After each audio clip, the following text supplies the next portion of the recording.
Vídeo número 2. Pense e enriqueça, Napoleon Hill. O homem que desistiu cedo demais. Uma das causas de fracasso mais comuns é o hábito de desistir.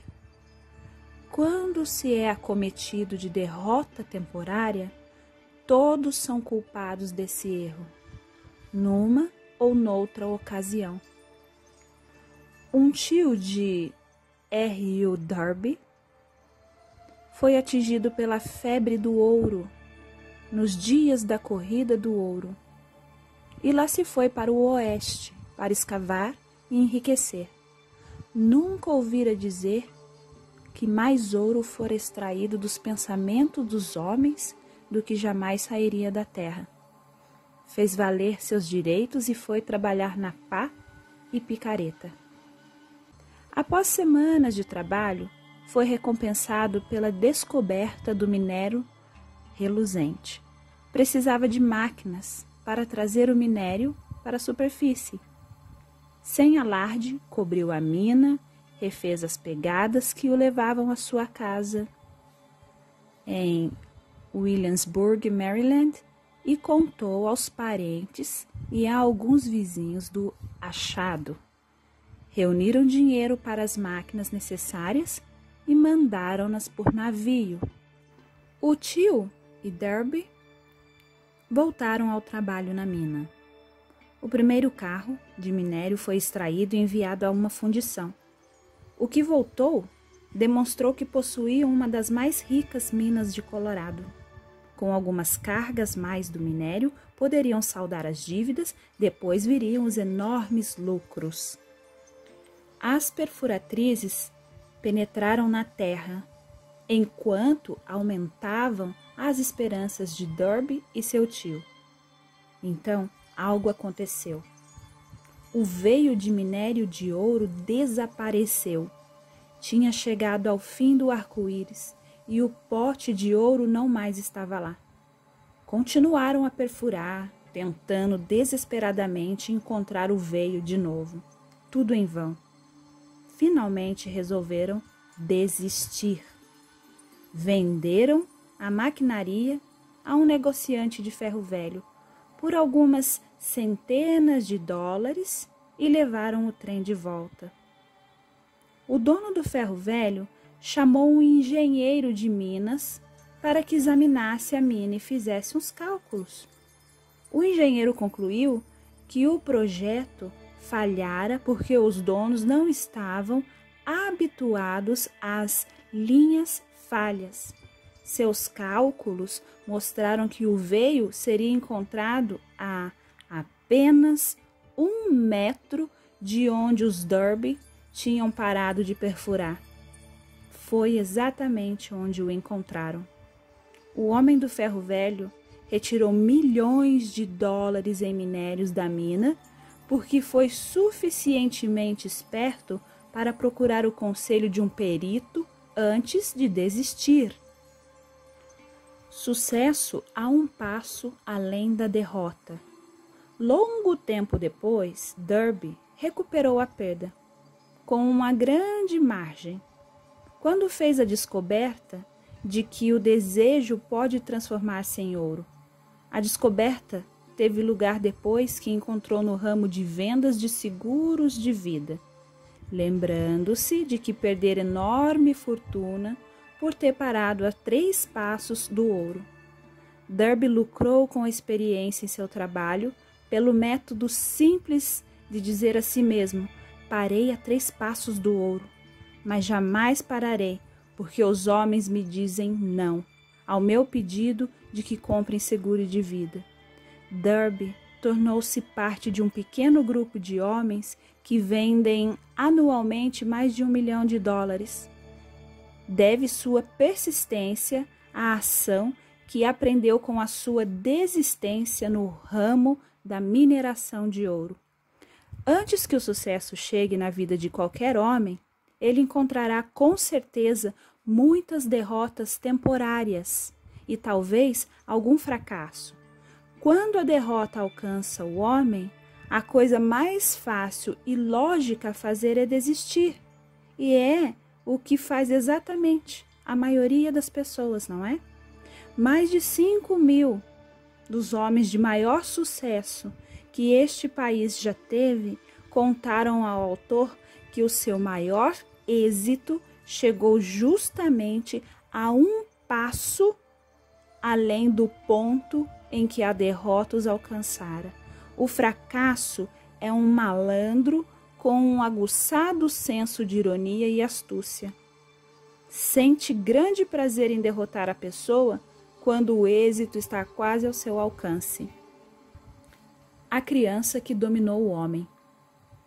Pouco depois que Derby se formou na escola dos golpes duros, decidindo aproveitar a experiência que tivera no ramo da mineração do ouro, teve a sorte de estar presente numa ocasião que lhe mostrou que um não precisa necessariamente significar não. Uma tarde, ajudava o tio a moer trigo num moinho antigo. O tio dirigia uma grande fazenda em que viviam alguns colonos de cor, partilhando a colheita. Silenciosamente, abriu-se a porta e uma criança de cor, pequena, filha de um dos arrendatários,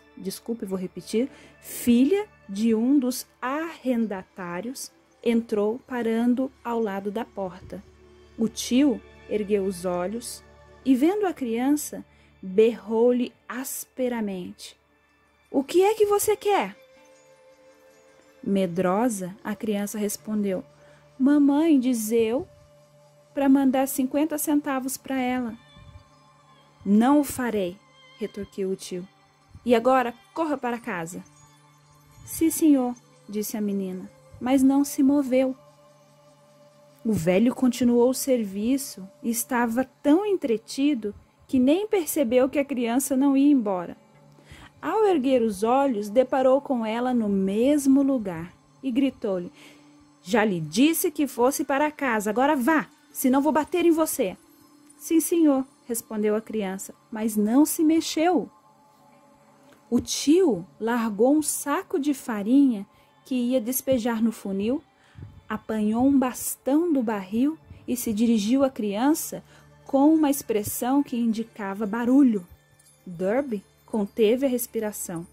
Estava certo de que testemunharia uma violência. Sabia que o tio tinha um temperamento feroz.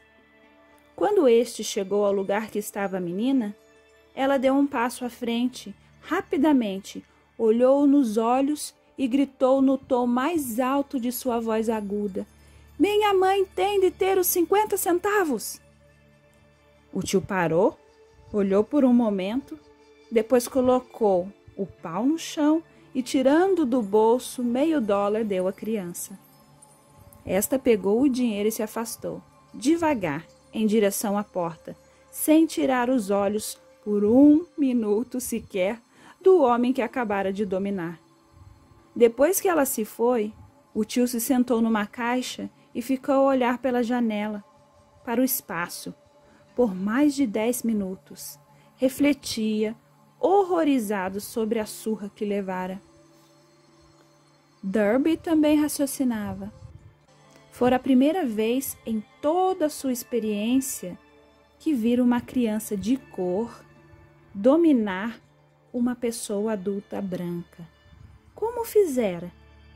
O que sucedera ao tio que o fizera perder a ferocidade e se tornar dócil como um cordeiro?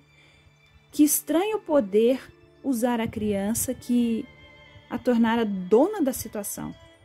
Estas e outras perguntas semelhantes passavam pela mente de Derby, mas ele só encontraria a resposta anos mais tarde, quando me contou a história.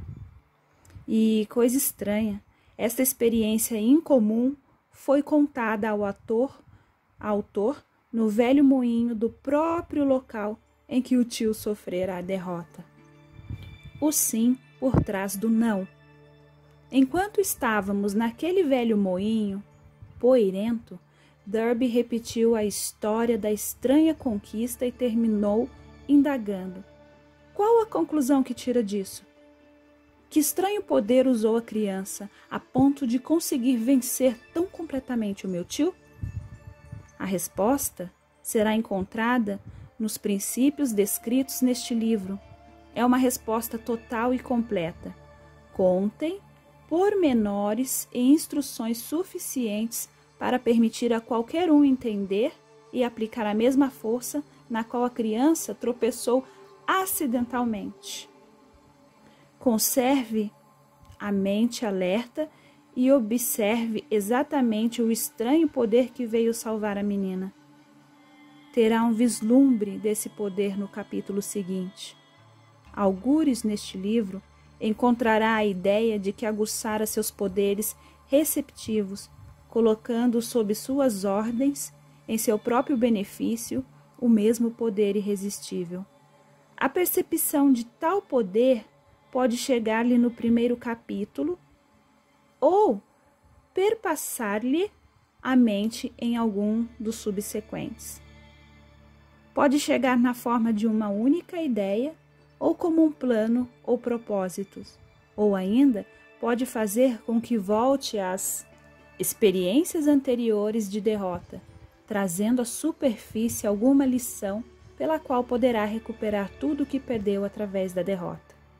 Depois que descrevi a Derby o poder inadvertidamente empregado pela criança, ele logo rememorou seus 30 anos de experiência como vendedor de seguros de vida, reconhecendo com franqueza que o sucesso alcançado neste ramo devia-o e muito à lição que aprendera com a menina. Derby salientou: todas as vezes que um cliente em potencial tentava levar-me na conversa sem comprar, eu via aquela criança parada lá no velho moinho, os grandes olhos fulgurantes de desafio, e dizia a mim mesmo: tenho de conseguir esta venda. A melhor parte das vendas se processou depois que as pessoas dizem não. Recordou também o erro que cometera ao recuar a apenas 3 passos do ouro, mas afirmou: aquela experiência não passou de uma bênção disfarçada. Ensinou-me a continuar continuando. Por mais duro que fosse, por mais difícil que seja, lição essa que eu tinha de aprender antes de poder ter êxito no que quer que fosse. As experiências de Derby eram bastante comuns e simples, mas continham resposta aos desígnios da vida. Portanto, eram-lhe tão importantes quanto a própria vida. Aproveitou as 2 experiências dramáticas porque as analisou, encontrando a lição que ensinavam. Mas o que acontece ao homem que não possui nem tempo nem vontade de estudar o fracasso, em busca do conhecimento que pode conduzir ao sucesso? Onde e como aprenderá ele a arte de converter a derrota em trampolins para a oportunidade? Um jovem compreende seu destino. Estamos prontos agora a examinar o primeiro destes princípios. Mantenha o espírito aberto e lembre-se, ao ler, de que não são invenção de ninguém em particular. Os princípios funcionaram para muitos. Você poderá empregá-los em seu próprio e duradouro benefício. Achará fácil e não difícil fazê-lo. Há alguns anos, fiz um discurso de formatura no Salem College, em Salem, na Virgínia Ocidental. Salientei o princípio descrito no capítulo seguinte, com tal intensidade que um dos membros da classe dos bacharelados apropriou-se dele completamente, tornando-o parte de sua própria filosofia. O jovem se tornou deputado e fator importante na administração de Franklin Russell, escrevendo-me uma carta que tão claramente refletia sua opinião sobre o princípio esboçado no capítulo seguinte, que resolvi publicá-la. Como introdução ao referido capítulo, fornece uma ideia das compensações futuras. Meu caro Napoleon, minha tarefa como membro do Congresso, tendo-me dado compreensão dos problemas de homens e mulheres, faz com que lhe escreva para oferecer-lhe uma sugestão que poderá ser útil a milhares de pessoas dignas. Em 1922, quando fez o discurso de formatura no Salem College, era eu um dos bacharelandos. Naquele discurso, o Senhor implantou-me na mente a ideia que foi responsável pela oportunidade que tenho agora de servir ao meu povo e meu estado. E será responsável em grande escala por qualquer futuro sucesso que possa ter.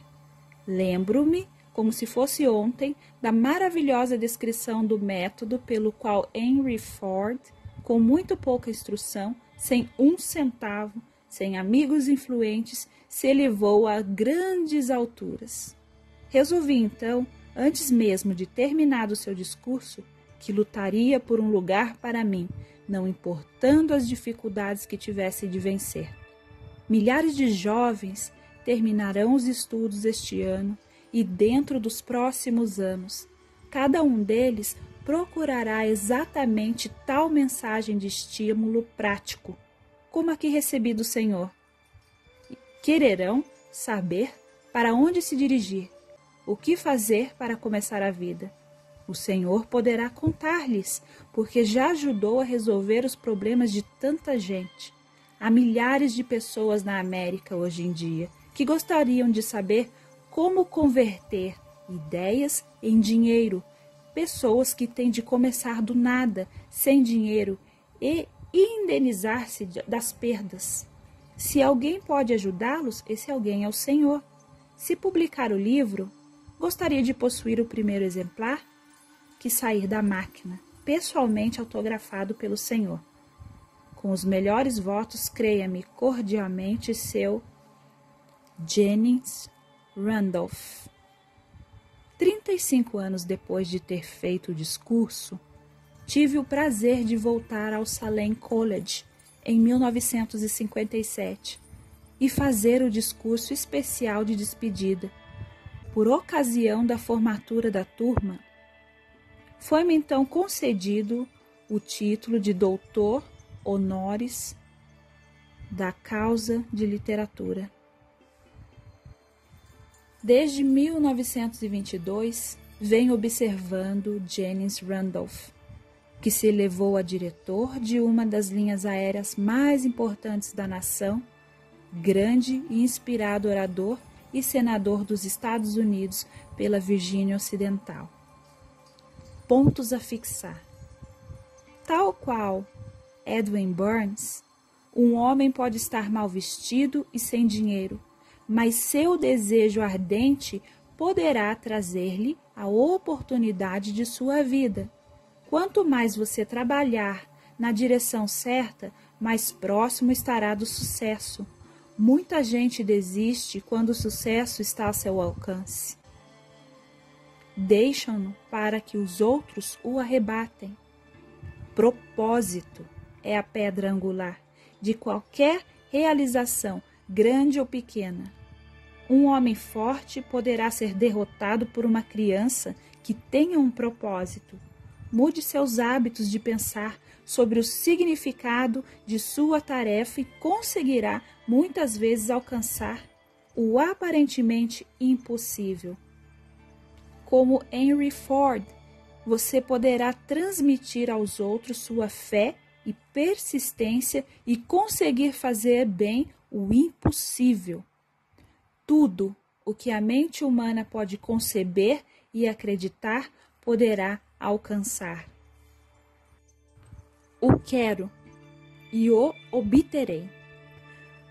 Quando Henry Ford decidiu produzir seu famoso motor V8, quis construir um motor com todos os 8 cilindros colocados num só bloco. Deu aos engenheiros as instruções necessárias para fazer um projeto da máquina. O desenho foi feito no papel, mas os engenheiros concordaram unanimemente em que era impossível engastar um motor de 8 cilindros numa só peça. Ford disse: façam-no de qualquer maneira. Mas, replicaram, é impossível. Continuem, ordenou Ford. e permaneçam no serviço até conseguirem, não importa quanto tempo isso leve. Os engenheiros continuaram. Nada mais lhes restava fazer senão permanecer no quadro da Ford. Passaram-se 6 meses e nada aconteceu. Outros 6 meses se passaram e ainda nada. Os engenheiros tentavam todos os planos concebíveis para executar as ordens, mas a coisa parecia fora de dúvida impossível. No fim do ano, Ford conferenciou com os engenheiros, que novamente lhe informaram que não tinha encontrado jeito de executar-lhe as ordens.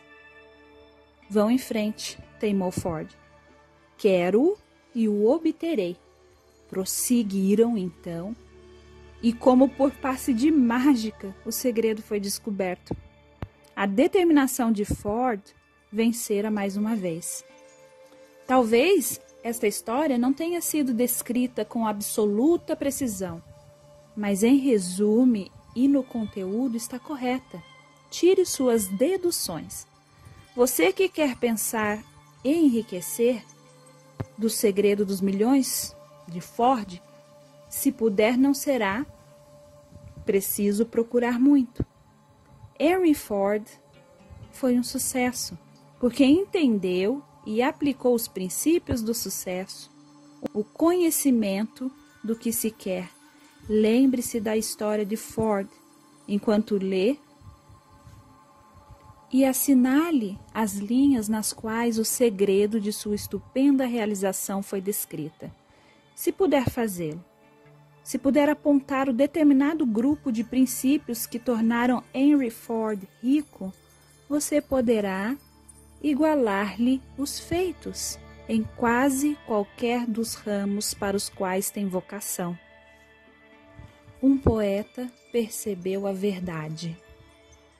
Quando Henley escreveu estas linhas proféticas, sou o dono do meu destino, capitão da minha alma, deveria ter nos informado que se somos donos do nosso destino e capitães da nossa alma, é porque temos o poder de controlar nossos pensamentos.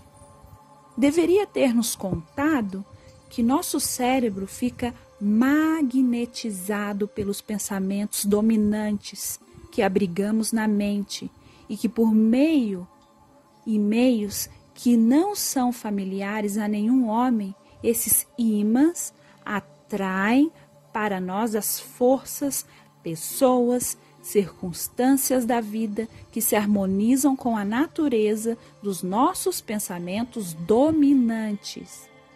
Deveria ter nos contado que antes de podermos acumular riquezas em abundância, devemos imantar nossas mentes com um desejo intenso de riqueza. Devemos tornar-nos desejosos de dinheiro, até que esse desejo nos leve a criar planos definidos para adquiri-lo. Mas, sendo poeta e não filósofo, Henley contentou-se em declarar a grande verdade em forma poética, deixando aos que o seguiram a interpretação filosófica de suas linhas. Pouco a pouco a verdade se revelou, até que agora parece certo que os princípios descritos nesse livro contêm o segredo do domínio do nosso destino econômico. Em resposta a essas perguntas é que este livro foi escrito. Com uma ideia sensata, você alcançará o sucesso. A resposta exigiu a descrição de 13 princípios, mas lembre-se, ao ler, que a resposta que você procura às perguntas que o fizeram refletir sobre a singularidade da vida pode ser encontrada em sua própria mente, por meio de alguma ideia, plano ou propósito, aptos a surgir na mente durante a leitura. Uma ideia sensata é tudo o que necessitamos para alcançar o sucesso. Os princípios descritos neste livro contêm os meios e modos de criar ideias úteis. Antes de prosseguirmos abordando a descrição de tais princípios, acreditamos que você merece receber essa importante sugestão. Quando as riquezas começam a vir, vêm com tal rapidez, em tal abundância, que a gente se pergunta onde se escondiam durante todos aqueles anos estéreis. Esta é uma declaração surpreendente, ainda mais se tomarmos em consideração a crença popular de que a riqueza só vem aos que trabalham duramente e por longo tempo. Quando você começar a pensar e a enriquecer, observará que a riqueza começa com um estado de espírito, com decisão e propósito, com trabalho pequeno ou árduo. Você e todos os outros devem estar interessados em saber como se adquire o estado de espírito que atrai riquezas. Eu passei 25 anos pesquisando, porque também quis saber quão ricos os homens se tornam desse modo. Observe atentamente. Assim que você dominar os princípios desta filosofia e começar a seguir as instruções para a aplicação daqueles princípios, seu estado financeiro começará a melhorar e tudo que você tocar começará a transformar-se numa vantagem em seu próprio benefício. Impossível? Absolutamente. Uma das principais fraquezas humanas é a familiaridade do homem comum com a palavra impossível. Sabe todas as regras que não dão certo. Sabe todas as coisas que não podem ser feitas. Este livro foi escrito para os que procuram as regras que tornam os outros bem-sucedidos e estão dispostos a arriscar tudo nessas regras. O sucesso chega àqueles que têm a consciência do sucesso. O fracasso vem aos que com indiferença se tornam cônscios do fracasso. O objetivo deste livro é ajudar aos que procuram aprender a arte de mudar suas atitudes de fracasso consciente ao sucesso consciente. Outra fraqueza encontrada em gente demais é o hábito de medir tudo e a todos, por suas próprias impressões e crenças. Vou repetir. Outra fraqueza encontrada em gente demais é o hábito de medir tudo e a todos por suas próprias impressões e crenças.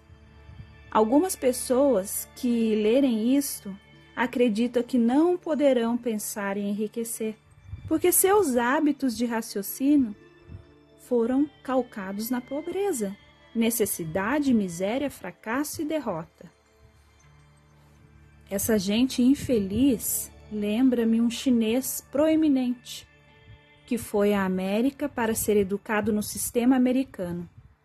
Frequentou a Universidade de Chicago. Um dia, o presidente Harper encontrou o jovem oriental no pátio. Parou para bater um papo com ele.